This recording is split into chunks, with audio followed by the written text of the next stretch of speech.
आठ को भुला दे मन,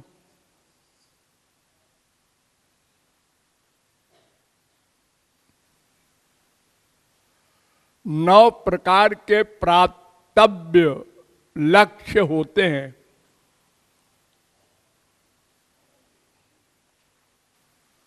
अर्थात कोई भी मनुष्य 9 प्रकार की चीजों की कामना में कोई न कोई कामना, कोई न कोई एम बनाए रहता है, एक आनंद के लिए।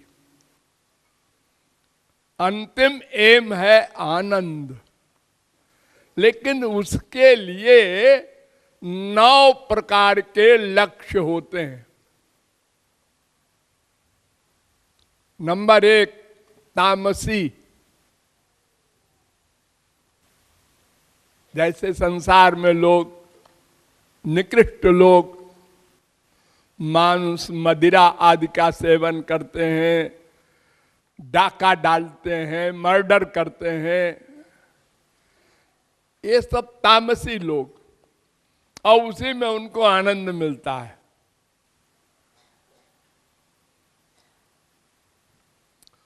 दूसरे होते हैं राजसी, जिसको हम मानवता कहते हैं, इंसानियत।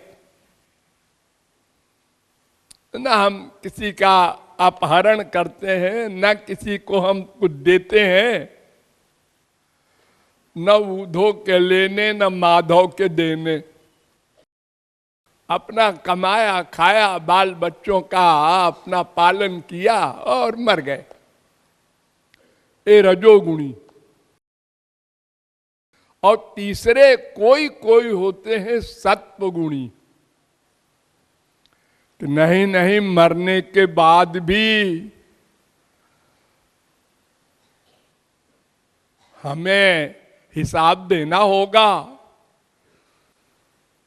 अगर अभी से कमाई नहीं किए रहेंगे तो क्या हाल होगा, जो कमाया सब खा गए। ठीक है, दूसरे का छीना नहीं, लेकिन तुमको ऐसा अधिकार नहीं दिया भगवान ने। यावद भ्रियेत जठरम तावत स्वत्वम हृदयहीनाम। भागवत 7वें स्कंद के 14वें अध्याय का 8वां श्लोक। जितने पैसे से तुम्हारा खाना कपड़ा हो जाए, काम चलाऊ, बस इस सृष्टि के तुम उतने के अधिकारी हो, बाकी को दान करो। और नहीं करेंगे तो क्या होगा? तो आदत दाना च भवे दरिद्री, फिर मरने के बाद तुमको दरिद्र बनाया जाएगा। तो दरिद्र भावा च करोति पापम, तो फिर दरिद्र हो करके तुम पेट पालने के लिए पाप करोगे, चोरी करोगे, डकैती करोगे, मर्डर करोगे। पेट ऐसी चीज है, उसको भरने के लिए मनुष्य सब कुछ कर डालता है, माँ बाप का मर्डर कर देता है।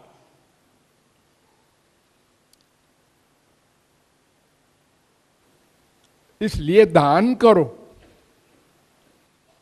तो कुछ लोग परमार्थ भी करते हैं, उनको सात्विक कर्म कहते हैं, उसका फल स्वर्ग है। लेकिन वो भी कुछ दिन का होता है, माया निवृत्ति नहीं होती। तो ये 3 जो है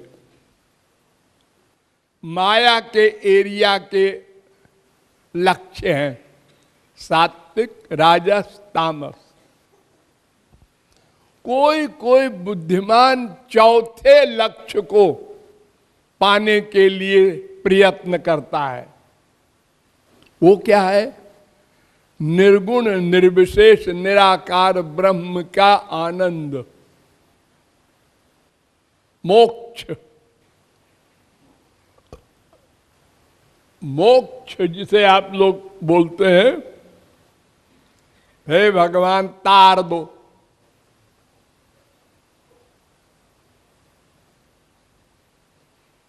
वो चौथा है।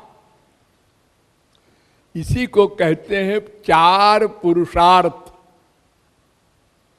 धर्म अर्थ काम मोक्ष, यानी सात्विक राजस तामस निर्गुण, ये चार प्रकार के। लेकिन एक और होता है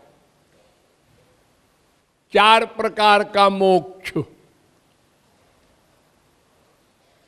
सार्ष्टि, सामीप्य, सालोक्य, सारूप्य, ये चार प्रकार का मोक्ष होता है, भक्तों का होता है।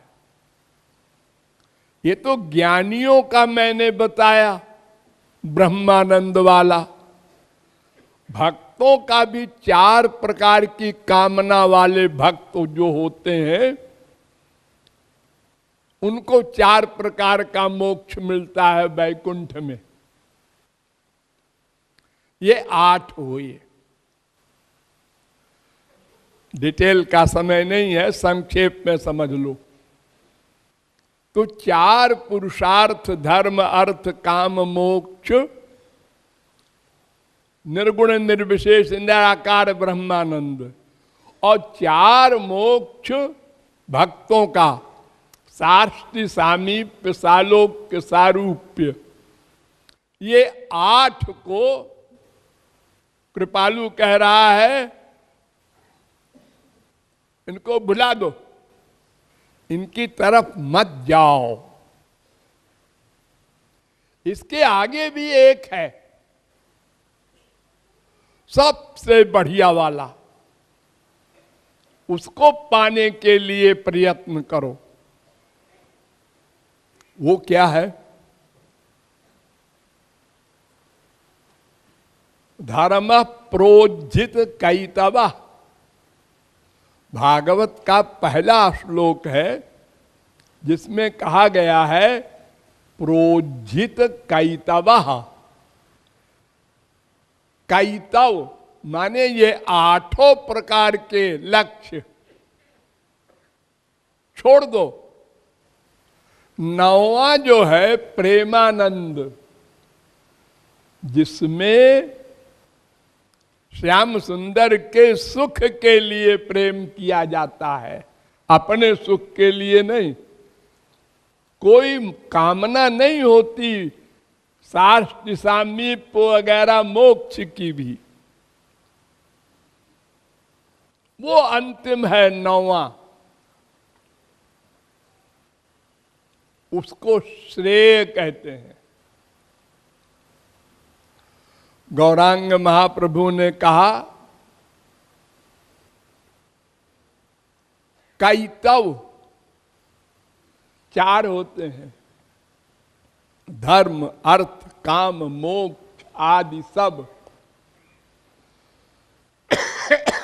तार मध्य मोक्ष वांछा कैतव प्रधान, भगवान में मिल जाना, ये जो मोक्ष है सायुज्य मुक्ति कहते हैं, एकत्व मुक्ति कहते हैं, कैवल्य मुक्ति कहते हैं इसी को। ये सबसे खराब है। क्यों? क्योंकि वो तो हमेशा के लिए गया, अब वो प्रेमानंद कभी नहीं पा सकेगा, इसलिए उसकी बड़ी निंदा है। नैकात्मतां ते स्पृहयन्ति केचित्, कपिल भगवान ने अपनी मां को बताया था, उपदेश दिया था। 3:25-34 भागवत। न परिलसन्ति केचिदपवर्गमपीश्वरते, 10:87-21 वेदों ने स्तुति किया है भगवान की कि जो सबसे अधिक बुद्धिमान होते हैं वो मोक्ष नहीं चाहते। न पारमैष्ठ्यम न महेंद्र देष्ण्यम न सार्वभौमम न रसाधिपत्यम सत्यम न योग सिद्धिरपुनर्भवम वा वांछन्ति मयि अर्पितात्मेच्छति मद बिनान्यत्। वो अपुनर्भव मोक्ष को भी नहीं चाहते। भगवान शंकर ने तो कहा कि स्वर्गा पवर्ग नरकेष्वपि तुल्यार्थ दर्शिन 6:17-28 भागवत। स्वर्ग नरक मोक्ष सब बराबर, वो कैवल्य वाला मोक्ष। लेकिन जो भक्तों का 4 मोक्ष है वो भी त्याज्य है। साष्टि सामीप्य सालोक्य सारूप्यैकत्वमप्युत दीयमानं न गृह्णन्ति बिना मत सेवनं जना।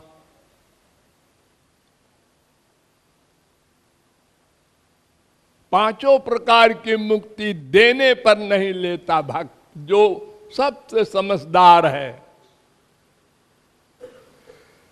तीसरे स्कंद के 29वें अध्याय का 13वां श्लोक। तो मोक्ष की, कैवल्य की बहुत बुराई है।